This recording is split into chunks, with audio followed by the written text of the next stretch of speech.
Today we welcome Lindsay Warren, who's the MD of Net Zero Evolution. Thanks for giving us your time, Lindsay. Thanks for the invite, Sam. Appreciate it. Yeah, all right, brilliant. So if I start with you, let's jump straight in. Okay, Lindsay, let's start with Net Zero Evolution then. Tell us a bit about yourself. Tell us a bit about the business, the concepts, where it came from.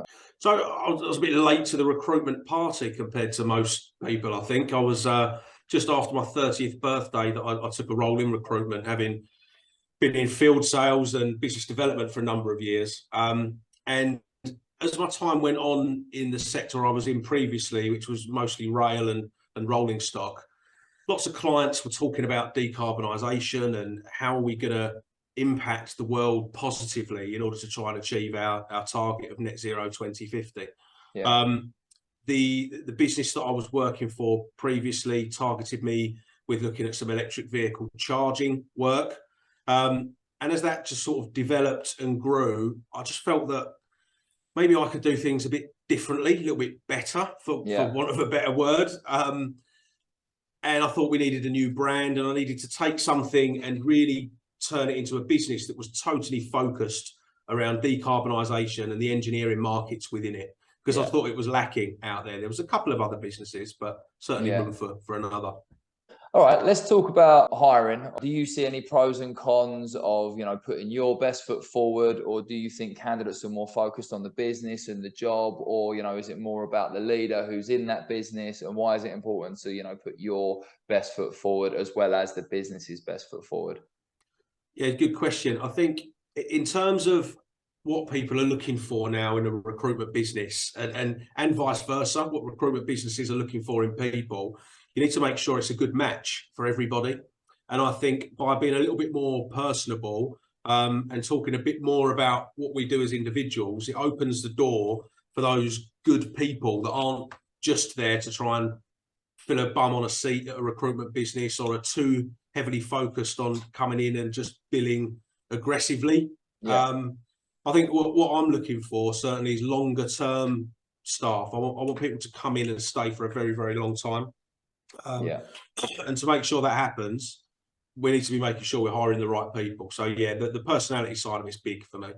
I mean, if somebody reads that profile and thinks to himself, "God, he's a dickhead," at least they know now, right? And they're not going to find out when they've been working with me for a while. So it's it's a two-way street these days, isn't it? It's a two-way street. 100%.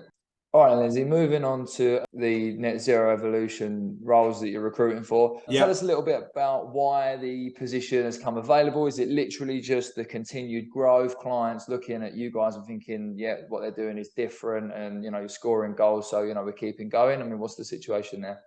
Yeah, I think we're very, very selective about the clients that we take on, is the first thing to talk about.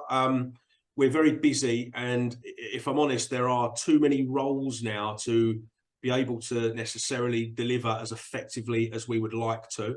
Now, I say that meaning that actually I'm just having to work a lot more hours at the minute to make sure we can get the job done.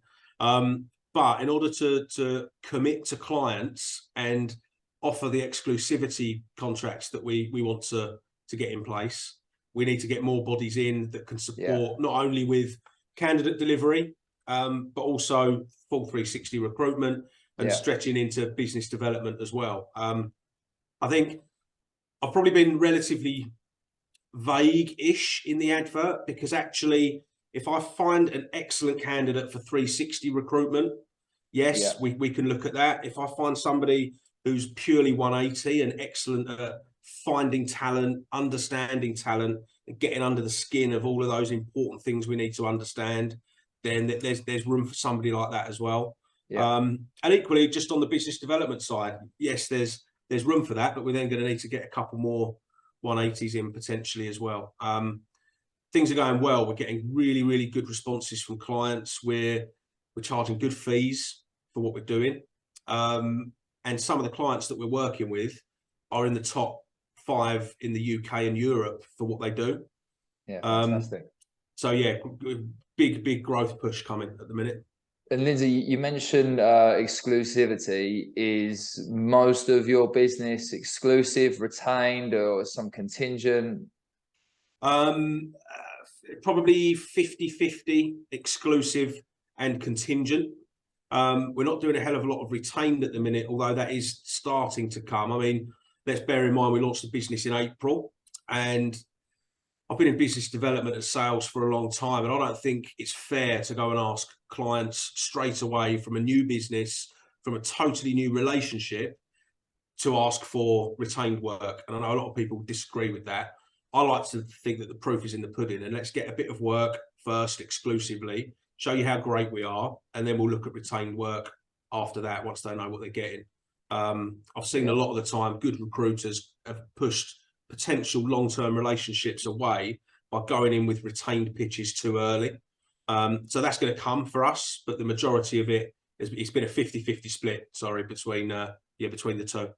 I suppose if after you've scored goals, you take that retainer and it doesn't work out, the bridge is easier to repair at that point rather than new business, take the retainer, burn the bridge.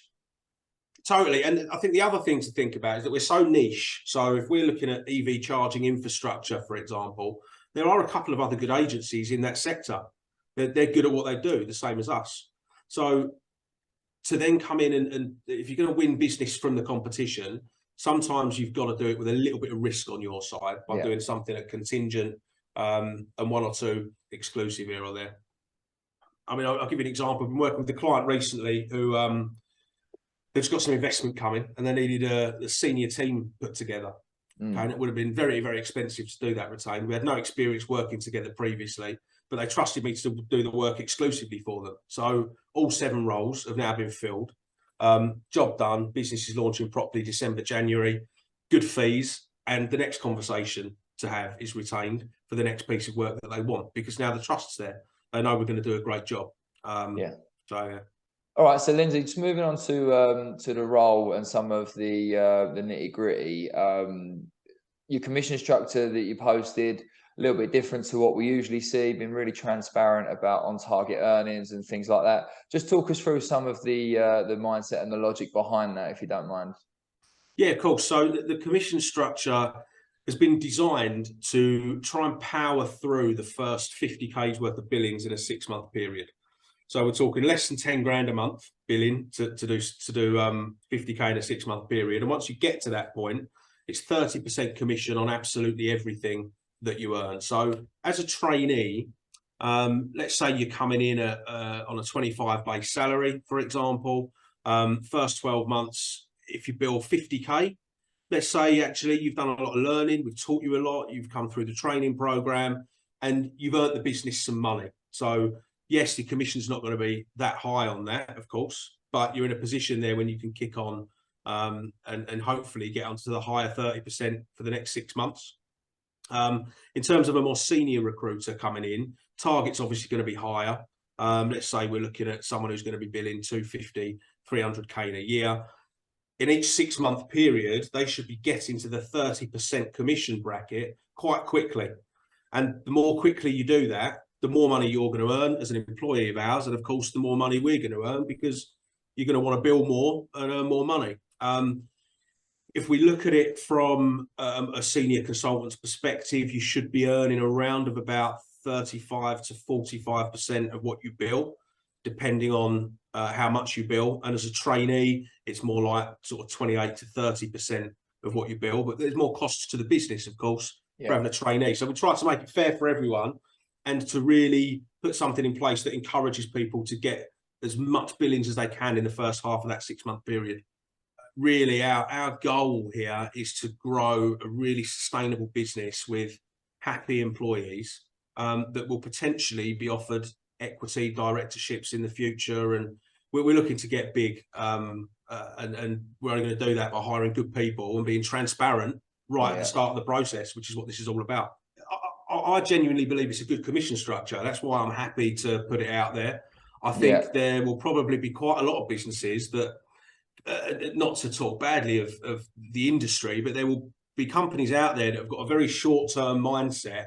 Some people who want to bring some recruiters in and perhaps make a quick buck and don't intend on being a market leader in 20 to 30 years. You're never going to get that full transparency. But I think one thing that was big for me as well was making sure we had no threshold.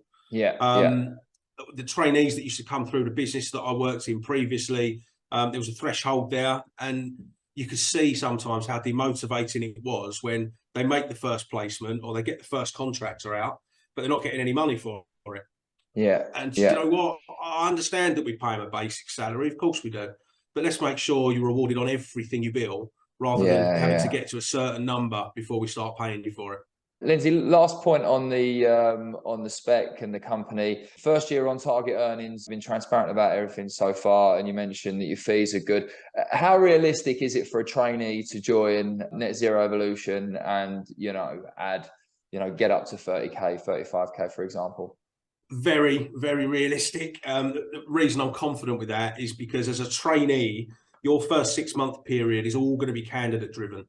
It's going to be learning about the industry, interviewing 20 to 30 candidates a week to learn about how we assess reasons for leaving and motivations and all of the career aspirations these people have. And you're going to be fortunate enough to be in a business that have got a hell of a lot of roles available that are in the sector. You're going to be working with experienced recruiters who have been through exactly the same as you guys have when you first joined in the business. And I think one thing to mention as well is that we're not, yes, there are monetary targets and billings targets for a trainee, but in reality, you're targeted on what you can control. It's the outputs that we're looking for. We're looking to see how many candidates you can interview in a week, how many of those candidates you can get certain bits of information from during your phone calls to help the business development team, but also to help really understand the candidates. And if you can do those things right, the things that you're in control of, then the vacancy owners within the business will guarantee that you will be hitting your on target earnings pretty quickly. All right, Lindsay, thanks for talking us through that. Really insightful. Just before we go, as a general, how are you finding the market with candidates at the moment? I'm hearing so many different things. The war on talent is still very candidate short. Are you getting more through the door recently? Obviously, in the news, redundancies, doom and gloom. I mean, how are you finding the market at the moment? I think I try and avoid a lot of the doom and gloom if I can. It's a bit of a cliche, but I always think that if we're positive about things and we put a slightly different spin on it, then it might not be as bad for us potentially. We're getting lots and lots of people come to the business that are looking for work, that are looking for to join a recruitment business that is potentially in its infancy. I think we're very, very selective about who we hire as well. I could have taken another 2 people on last week. It ended up just not being the right fit for either of us once we got to the bottom of things. And I think maybe had we have had a bit of transparency on that particular advert, like we do on the Whisper advert, maybe we wouldn't have wasted our time having the interviews in the first place. Who knows? I don't think it's as bad as people say. I think in terms of redundancies that are out there at the minute, I've got a lot of friends in recruitment who all seem to be doing okay, and they aren't talking too much about negative impact that the businesses they're at either.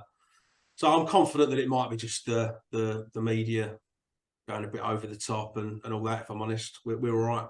All right, Lindsay, just before we go, what's one tool or one tech that you guys use that you just couldn't live without? That's number one. So many candidates out there now are considering LinkedIn to be the place to go to look for work. That often recruiters can sit on other job boards and search CVs and everything like that, but you really get a chance to build a relationship with not only your potential clients, but your future candidates on LinkedIn as well. And I think being able to push a personal brand out on LinkedIn and for all of your connections to be really clear on what you can do, where you add value, what markets you operate in and what you're all about, actually that means people come to you rather than the other way. I think there's technology that we're going to be investing in quite soon, your video interviewing technology, and potentially vacancy preview technology as well. But for me, without LinkedIn, it'd just be a different ballgame altogether. Lindsay, thanks so much for that. Where are you? You're in London, aren't you? Yeah, near Liverpool Street. Next time I'm in there, I'll let you know. Maybe we'll go a beer or something. Yeah, lovely. Give me a shout. Yeah, brilliant. Cheers, Lindsay. Enjoy the World Cup. Cheers, Sam. See you later. See ya. Bye-bye.